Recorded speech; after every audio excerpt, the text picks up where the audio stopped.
Kamusta mga kabasketballista? Heto ang game recap results last October 30, 2024.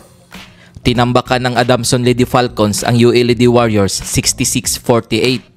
Best player of the game si Ellen Itang sa likod ng kanyang 12 points, 4 rebounds at 7 assists. Wagi naman ang Ateneo Blue Eagles kontra sa UP Fighting Maroons 75-66. Best player of the game si Casey De La Rosa sa likod ng kanyang 28 points, 19 rebounds, 2 steals at 5 blocks. Heto naman ang game recap results last October 26, 2024. Dinurog ng NU Lady Bulldogs ang UALD Warriors 103-48. Best player of the game si Camille Clarin sa likod ng kanyang 16 points, 2 rebounds at 2 assists. Panalo naman ng Ateneo Blue Eagles kontra sa DLSU Lady Archers 70-57.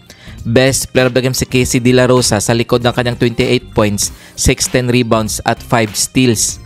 Heto naman ang game recap results last October 27, 2024. Dinaig ng Adamson Lady Falcons ang UP Fighting Maroons 57-54. Best player of the game si Ellen Itang sa likod ng kanyang 22 points, 4 rebounds at 5 steals. Tinambakan naman ng UST Growling Tigresses ang FEU Lady Tamaraw 70-54. Best player of the game si Kent Pastrana sa likod ng kanyang 11 points at 13 rebounds. Kung bago ka pa lamang sa channel na to, mag-like na at subscribe. Heto ang team standings as of October 31, 2024. NU Lady Bulldogs 9 wins 0 loss.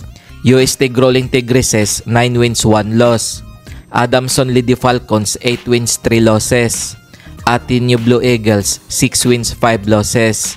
Kung umabot ka dito sa video na to, mag-like na at subscribe. UP Fighting Maroons 3 wins 7 losses. FEU Lady Tamaraws 2 wins 7 losses. DLSU Lady Archers 2 wins 8 losses. UA Lady Warriors 1 win 9 losses. Heto ang mga laro ngayong November 3, 2024 na gaganapin sa UST Pavilion. Maglalaban ng FEU Lady Tamaraws at UA Lady Warriors alas 10 ng umaga. Maghaharap naman ang UP Fighting Maroons at NU Lady Bulldogs alas 6:30 ng gabi.